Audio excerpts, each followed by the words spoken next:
This explains everything as it comes to a recent New York Jets trade, as new details have revealed exactly why the New York Jets made this trade and why they would give up on a free agent signing in the very same year, very same offseason when he was signed. And we got to break it all down. What's up, guys? I'm Matt Long. Welcome to Jets Digest. Let's jump right into the news for today. Coming from @BoyGreen25 on Twitter, professional New York Jets fan. He said an anonymous NFL scout told ESPN's Rich Cimini that defensive tackle Derrick Nnadi looked washed based on what he saw from him during training camp with the New York Jets.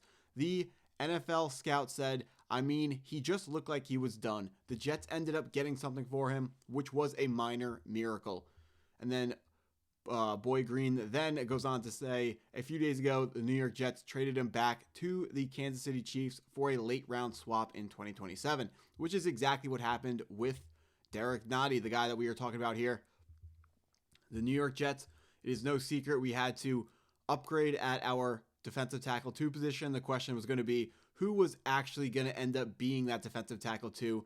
We have Quinnen Williams already entrenched as the defensive tackle 1, former, but still has that type of first team all-pro seasons left in him in Quinnen Williams. We got to find him a running mate. We play a 4-3 defense, which means we're going to have 2 interior defensive tackles. Quinnen Williams can't do it on his own. Who is going to be the number 2 defensive tackle right next to Quinnen Williams? One of the answers, or possible answers, brought in over the offseason by general manager Darren, Mougey, and head coach Aaron Glenn was Derrick Nnadi from the Kansas City Chiefs. We were hoping that he was going to showcase some upside while being signed on a really small contract and maybe fill into that role for this season and then sign a longer-term contract going forwards with the New York Jets. That was not the case, as he was shipped off, as Boy Green said in the tweet, shipped off for a late round, 6th, 7th round pick swap in 2027. So now where the state of the defensive tackle room looks, after we have given away Derrick Nnadi, we do still have 6 players on 5 on the active roster, 1 on IR. Byron Cowart showing out in the preseason, according to reports, but he is currently on IR. The exciting part about the defensive tackle room is definitely, outside of Quinnen Williams, who can be the number 1 defensive tackle in football any given year, depending on just how everything shakes out for him. But Harrison Phillips is, of course, the most exciting acquisition for this New York Jets defense. We needed run stuffing help. We need to stop the run, tackle better. Last season, tackling was an absolute tragedy. Now, Harrison Phillips comes in as a very, very experienced, even ex-member of the AFC East, someone who knows how things are done around here, knows how to make tackles, dude's a big body, can even mess around and get a couple sacks. And then we're going to fill it out with the new Juwan Briggs trade, and Jay Tufele will fill in should Harrison Phillips or Quinnen Williams need a rest ever, which they of course will because they're like 300 pounds each. But what is, everyone has been writing off Darren Mougey already because they're not happy with the way that, he's built the roster. People are talking about how the roster isn't good enough to actually win football games and the New York Jets aren't going anywhere. And my response to that is, yeah, of course they're not going anywhere. This has been an obvious tank since the second he got here. All these signings, you don't sign these guys for very small amounts of money and expect the team to be sick. You don't sign a quarterback who's in his 3rd spot in 3 years and expect the team to be good. What were people expecting? Darren Mougey is not signing people to win football games this season. He is signing people to sign them for a little bit amount of money that if they're bad, it won't hurt us going forwards. But if they're good, we're going to sign them to a bigger contract going forwards. To do that with the players, and at the same time, they're going to figure out who the quarterback's going to be, whether that's going to be Justin Fields, who is a player who looks unlikely that he's going to hit his upside ceiling, but still they're hoping that he's going to hit his upside ceiling. But if it's not going to be Justin Fields, the rest of the roster is going to be bad enough to earn us a shot at a top quarterback in the 2025 draft. College football season pretty much officially kicks off today. There are a ton of quarterbacks who are going to be going in the first round of the draft next year. We know Aaron Glenn wants to have a high mobility quarterback. So if that isn't Justin Fields, which it still can be Justin Fields, 4 or 5 bad throws, or I guess, 1 completion and then 4 bad throws against the New York Giants doesn't mean he's a bad quarterback. Lenore Sellers from the University of South Carolina. He is having his debut this afternoon. Forgetting off the top of my head who it's against, but he needs more development. But he is a guy with a ton of rushing upside. That is exactly what Aaron Glenn is going to want when it comes to a starting quarterback. And Darren Mougey is making sure this roster, he understands that there is no signing or group of signings that the New York Jets could have done to turn them into a Super Bowl contending roster right now. So the idea is position this team for the best possible spot they can be in going forwards. They're not going to try to, or Darren Mougey is not going to put Aaron Glenn in a situation to try to scrape out 8 or 9 wins and barely miss the playoffs, but also miss out on a good draft pick. Aaron Glenn is going to, scratch and claw to make the draft pick as bad as possible, which he should do because he needs to win as many games as possible. We want to see that our head coach is doing a lot with a little bit. We want to see our head coach making the most of lower talent guys so we can be confident that when we bring in guys with higher talent and when we are actually trying to win football games, he will be able to make the most of them and will continue to elevate the play of everyone around him. So hopefully the New York Jets can go to the playoffs and actually win playoff games. That would be the idea. So the question is it going to be Justin Fields? If not, they're going to have a ton of options in the NFL draft coming up next season.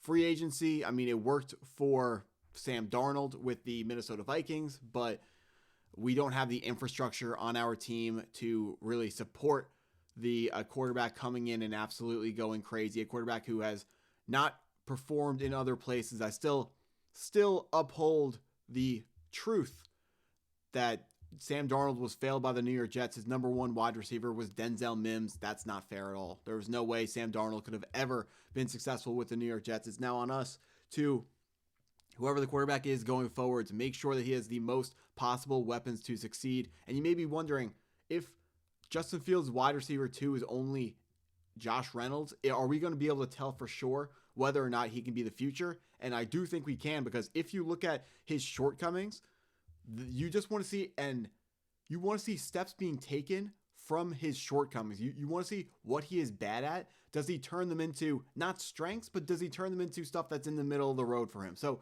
for Justin Fields, we know he's a fantastic rushing threat, but what I want to see him do is when he approaches the line of scrimmage to run, I want him to keep his eyes up and down the field looking for guys to still throw to. One of the things he did with the Chicago Bears is he'd snap the ball, make one read, and then he would drop his eyes down to the blitzers and start looking at blitzers and start dodging guys instead of reading the defense.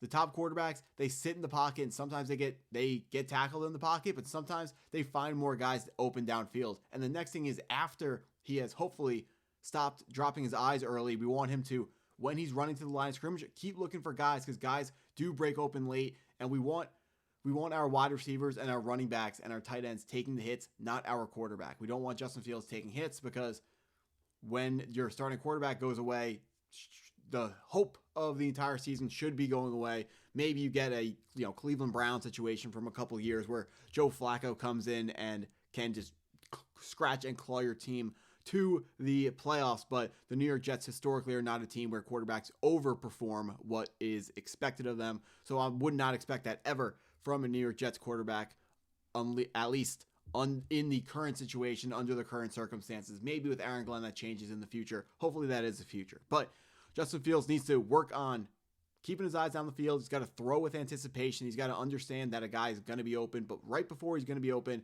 and throw it to him. And he's got to get more accurate on the early passes. If he's able to do those things, he can show that he's getting better at all those things without actually winning games. Or maybe he will win games, but he can show that he is getting better at that without throwing to really good wide receivers. Like if you watch Josh Reynolds go down the field on a 15-yard comeback route, if you watch Justin Fields when he is 13 yards deep, throw the ball to where he's going to be on the comeback, and maybe Josh Reynolds runs a bad route and it's incomplete, or he doesn't get open enough and it's incomplete, I would still quantify that as progress, because you can see Justin Fields anticipating where he's going to be. And if he throws the ball accurately where it was supposed to be, I would still consider that a good rep for Justin Fields. It's not his fault that Josh Reynolds isn't, just enter any wide receiver too. Maybe like, a Devontae Smith or Devontae Smith and Jalen Waddle are too good of a wide receiver too. But just think about whatever your standard wide receiver two would be. I know the New York Jets don't have the right type of passing threats, but there are ways for Justin Fields to show that he's making progress this season. Even if they aren't winning, Justin Fields wants to be the starting quarterback.